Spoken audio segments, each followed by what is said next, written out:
ಹಾಗೆಯೇ ಮೊಘಲರು ಮುಸ್ಲಿಂ ಅರಸರು 800 ವರ್ಷಗಳ ಕಾಲ ಆಳಿದ್ದಾರೆ. ಆನಂತರ ಕೊನೆಯ ಸಂದರ್ಭದಲ್ಲಿ ಬ್ರಿಟಿಷರು 200 ವರ್ಷಗಳ ಕಾಲ ಆಳಿದ್ದಾರೆ. ಆನಂತರ ಸ್ವಾತಂತ್ರ್ಯ ನಂತರ 77 ವರ್ಷಗಳ ಕಾಲ ನಮ್ಮವರೇ ಆದಂಥ ಭಾರತೀಯರು ಬ್ರಿಟಿಷರಿಗಿನ್ನ ಭಿನ್ನವಾದಂಥ ಅದೇ ಬ್ರಿಟಿಷ್ ಆಡಳಿತವನ್ನು ನಮಗೆ ನೀಡಿದ್ದಾರೆ. ಅದರಲ್ಲಿ 65 ವರ್ಷ ಕಾಂಗ್ರೆಸ್ ಆಡಳಿತವನ್ನು ಮಾಡಿದೆ. ಇನ್ನು ಉಳಿದ ಪಕ್ಷಗಳು ಆಡಳಿತವನ್ನು ಮಾಡಿದೆ. ಇವು ಆಡಳಿತದ ಸಂದರ್ಭದಲ್ಲಿ ಈ ದೇಶದ ಬದಲಾವಣೆಯನ್ನು ನಡೆದಿಲ್ಲ. ಸ್ವಜನ ಪಕ್ಷಪಾತ, ಮನೆತನದ ಆಡಳಿತ, ತೀವ್ರ ಭ್ರಷ್ಟಾಚಾರ, ನಿರುದ್ಯೋಗ, ಅಹಂಕಾರ, ರೈತರ ಬವಣೆ, ಕೂಲಿ ಕಾರ್ಮಿಕರ ಬವಣೆ ಹಾಗೆ ನಿಂತ ನೀರಾಗಿ ಎಳಿಸಿದ್ದಾರೆ. ಇವರ ಆಡಳಿತ ವೈಖರಿ ಹೇಗಿದೆ ಅಂದರೆ,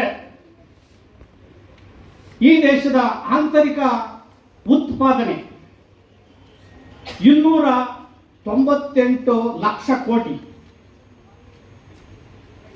ಕಳೆದ ಬಾರಿ ಮೋದಿಜಿಯವರ ಬಜೆಟ್ನಲ್ಲಿ ಪ್ರಕಟಿಸಿದಂತಹ ಹಣ, ಆದರೆ ದೇಶದ ಮೇಲೆ ಇರ್ತಕ್ಕಂಥ ಸಾಲ 183 ಲಕ್ಷ ಕೋಟಿ. ಅದರ ಸಾಲವನ್ನು ತೀರಿಸೋದಕ್ಕೆ ಪ್ರತಿ ವರ್ಷ ಕಟ್ಟಂತ ಬಡ್ಡಿ 11.5 ಲಕ್ಷ ಕೋಟಿ, ಅಂದರೆ GDPಯ 18.2% ಲಕ್ಷ ಕೋಟಿ. ಕಾರ್ಪೊರೇಟ್ ಕಂಪನಿಗಳ ಸಾಲವನ್ನು ರೈಟ್ ಅಪ್ ಮಾಡಿರುವಂಥದ್ದು ಮೋದಿಜಿಯವರು 15.5 ಲಕ್ಷ ಕೋಟಿ. ಆದರೆ ದೇಶದಲ್ಲಿ 9 ಕೋಟಿ ಮಕ್ಕಳಿಗೆ ಒಪ್ಪತ್ತಿನ ಊಟ ಇಲ್ಲ. 12 ಕೋಟಿ ಮಕ್ಕಳು ಶಾಲೆಯಿಂದ ಹೊರಗಡೆ ಉಳಿದಿದ್ದಾರೆ.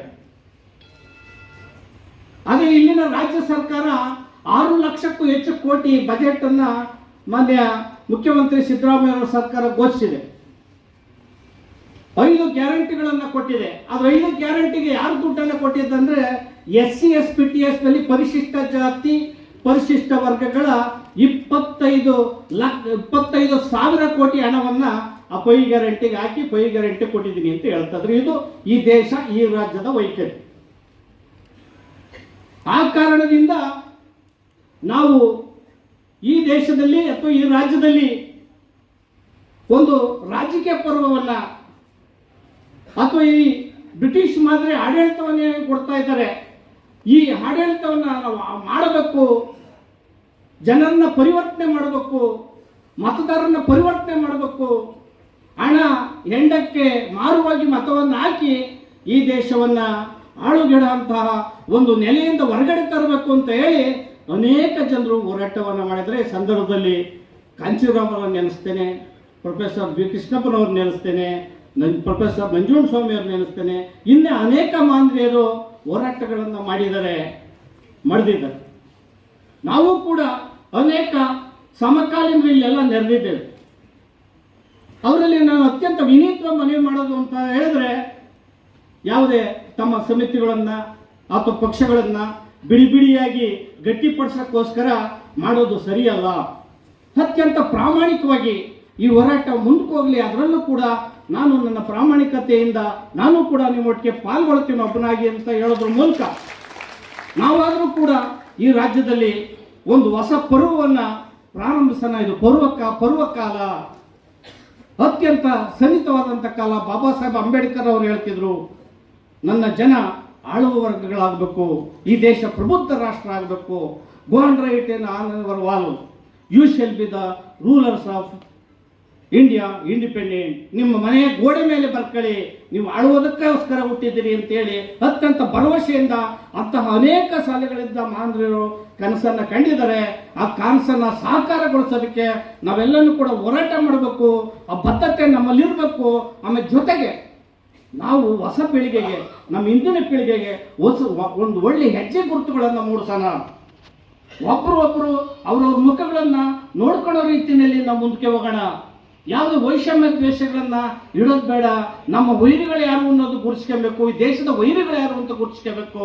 ಈ ರೈತರ ವೈರಿಗಳು ಯಾರು ಅನ್ನೋದನ್ನ ಗುರುತಿಸ್ಕೊಬೇಕಾಗಿದೆ. ನಾವು ರೈತರ ಭಾವನೆಯನ್ನ ನೋಡಿದ್ರೆ ದೆಹಲಿನಲ್ಲಿ 100 ಜನ ಧರಣಿ ಮಾಡಿ ತೀರೋಗ್ತಾರೆ. ಅವರಿಗೆ ಅನೇಕ ಬ್ಯಾರಿಕೇಡ್ಗಳನ್ನು ಹಾಕಿ, ಅವ್ರ ಮೇಲೆ ರಬ್ಬರ್ ಗುಂಡುಗಳನ್ನು ಚೆಲ್ಲಿ, ಕಬ್ಬಿಣದ ಸರಳುಗಳನ್ನು ಹಾಕಿ, ಬೇಲಿಯನ್ನು ಹಾಕಿ ಅವ್ರನ್ನ ಹೋರಾಟವನ್ನು ತಡೆದಂಥದ್ದು ನೋಡಿದ್ದೀವಿ. ಇಲ್ಲಿ ರಾಜ್ಯದಲ್ಲಿ ನವಲಗುಂದಲ್ಲಿ ಗೋಲಿಬಾರದಂಥ ಸಂದರ್ಭಗಳನ್ನು ನೋಡಿದ್ದೇವೆ. ಅನೇಕ ದಾಳಿ ದೌರ್ಜನ್ಯಗಳು, ರೈತ ಸಂಘಟನೆಗಳು ದಲಿತ ಚಳವಳಿಗಳ ಮೇಲೆ 100 ಕೇಸ್ಗಳನ್ನ ಹಾಕಿರುವಂಥದ್ದನ್ನು ನಾವು ನೋಡಿದ್ದೇವೆ. ಗೋಲಿಬಾರ್ಗಳಾಗಿದೆ, ಲಾಠಿ ಚಾರ್ಜ್ಗಳಾಗಿದೆ. ಇಂತಹ ದಿನಗಳು ಮುಕ್ತ ಆಗಬೇಕಾಗಿದೆ. ಆ ಒಂದು ದಿನ ನಮ್ಮ ಈ ವೇದಿಕೆಯಿಂದಲೇ ಆರಂಭ ಆಗಲಿ. ಅಂತಹ ಸಂದರ್ಭಕ್ಕೆ, ಎಂತಹ ತ್ಯಾಗ ಬಲಿದಾನಕ್ಕೂ ನಾವು ಸಿದ್ಧರಾಗಿದ್ದೇವೆ, ಬದ್ಧರಾಗಿದ್ದೇವೆ ಅಂತ ಮಾತನ್ನು ಹೇಳೋದ್ರ ಮೂಲಕ ನನ್ನ ಮಾತನ್ನು ಮುಗಿಸ್ತೇನೆ. ಜೈ ಭೀಮ್, ಜೈ ಭಾರತ್.